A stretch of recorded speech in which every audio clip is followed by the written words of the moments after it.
Assalamualaikum warahmatullahi wabarakatuh. Perkenalkan, nama saya Tri Anissa Safety. Perkenalkan, nama saya Nika Nanda Pratiwi. Perkenalkan, nama saya Wahyu Teguh Purnomo. Nama saya Kartika Chandra Kirana. Perkenalkan, nama saya Via Felina. Perkenalkan, nama saya Abdul Aziz dari Universitas Islam Lamongan. Kelas 1 F Prodi Manajemen tahun 2020. Kami dari kelompok 2 akan menampilkan video yang bertema anti korupsi yang dibimbing oleh Bapak Kusnul.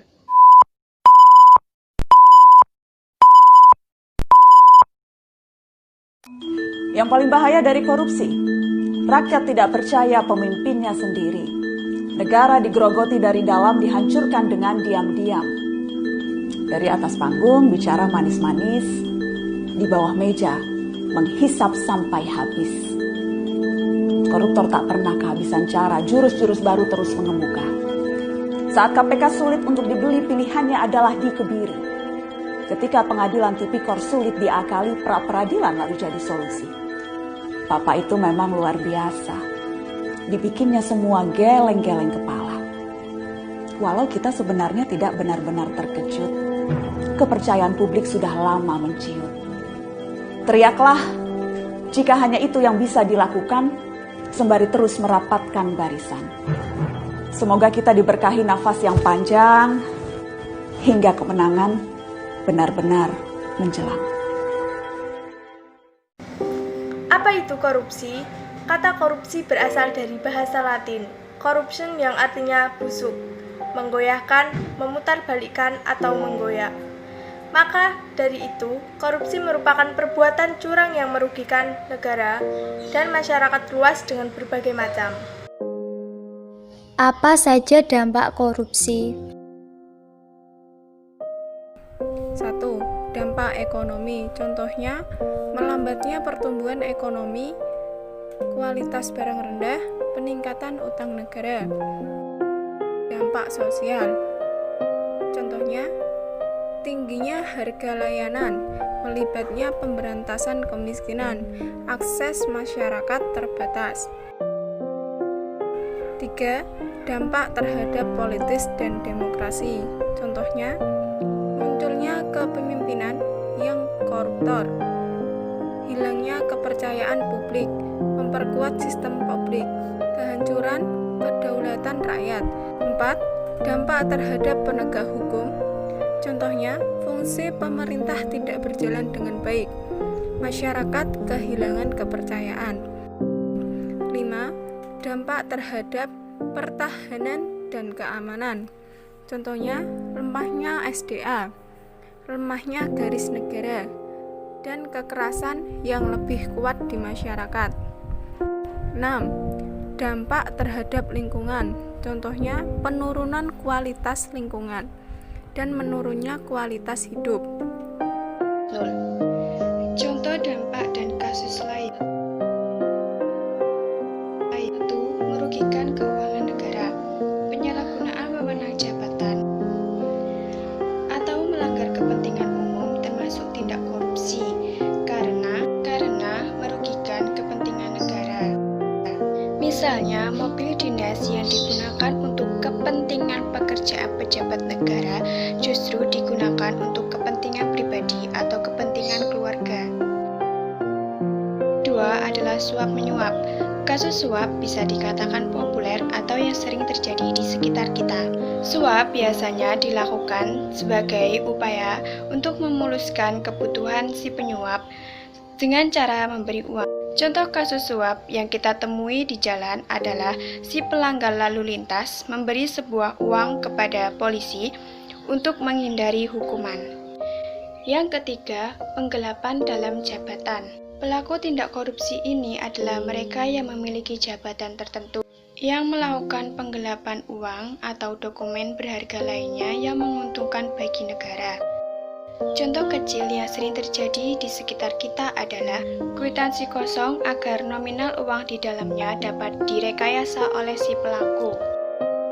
Keempat, pemerasan. Pemerasan merupakan perbuatan pihak yang menyalahgunakan kekuasaannya untuk memaksa orang lain melakukan sesuatu yang menguntungkan pribadi. Contohnya, pungutan liar atau pungli yang dikeluarkan oleh aparat kepada masyarakat sebagai tarif pengurusan dokumen tertentu, padahal seharusnya pengurusan dokumen ini bebas biaya. 5. Perbuatan curang. Segala bentuk kecurangan termasuk tindak korupsi. Sebagai contoh, pemborong proyek bangunan yang melibatkan kecurangan kontraktor, tukang, ataupun toko bahan bangunan.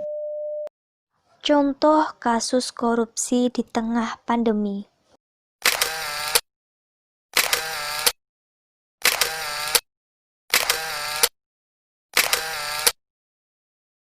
Pemirsa, harga 9 bahan pokok atau sembako di sejumlah pasar tradisional di Kota Kupang mengalami kenaikan yang cukup signifikan. Harga sejumlah bahan pokok mengalami kenaikan yang signifikan dalam penerapan social distancing. Adalah Direktorat Reserse Narkoba Polda Metro Jaya yang kembali mengungkap penimbunan masker di kawasan Jakarta Pusat dan juga Jakarta Timur. Yang dipimpin langsung Kombes Pol Iwan Kurniawan menggerebek gudang ekspedisi yang didapati ratusan ribu masker dari berbagai merek di gudang kargo nomor 88 Jalan Marsekal Surya Dharma Ali, Neglasari, Kota Tangerang, Banten, Rabu siang. Penyaluran bantuan sosial untuk warga terdampak COVID-19 di Jabodetabek menuai keluhan dari masyarakat, mulai dari bantuan yang diberikan tidak tepat sasaran dan tidak merata, hingga diwarnai pungutan liar. Polresta Sidoarjo menggerebek sebuah gudang di kawasan merebaknya virus corona dalam 1 bulan terakhir, masker kian meningkat. Berita itu menandakan bahwa tindakan korupsi di Indonesia dapat terjadi kapanpun, dimanapun, dan dilakukan oleh siapapun, termasuk di tengah mewabahnya pandemi COVID saat ini. Di tengah wabah seperti ini masih ada saja oknum yang memanfaatkan kesempatan untuk melakukan tindakan korupsi. Virus ini masih mewabah. Keganasan virus ini tidak hanya berdampak pada kesehatan, tetapi juga berdampak pada sosial. Audio Jungle. Penyebab terjadinya korupsi. Menurut Gon teori, faktor-faktor penyebab korupsi ini meliputi 1. Keserakahan, 2. Kesempatan, 3. Kebutuhan, dan 4. Pengungkapan.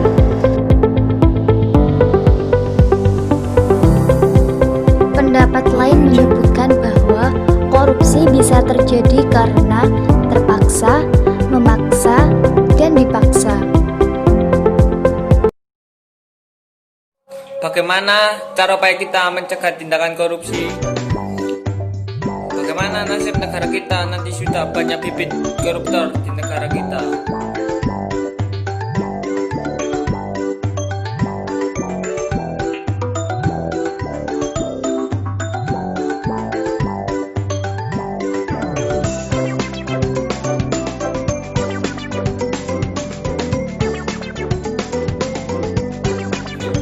Caranya yaitu, mari kita benahi negara ini mulai dari diri sendiri.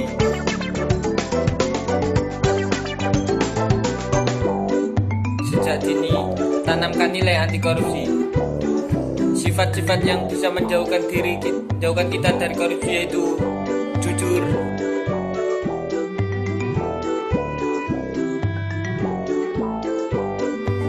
mandiri,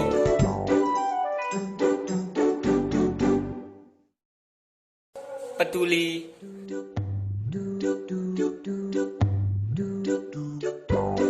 disiplin,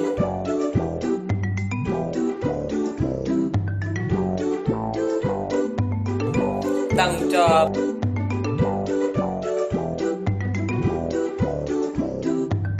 kerja keras,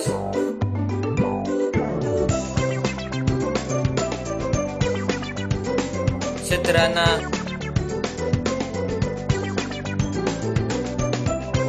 berani,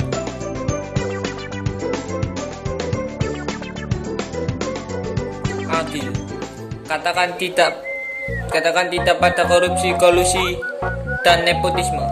Bagaimana akan bersikap anti korupsi jika sejak muda hanya sibuk dengan urusan pribadi? Marilah kita fokus pada pekerjaan dan tanggung jawab kita. Sekian video dari kelompok kami. Apabila ada salah kata, kami mohon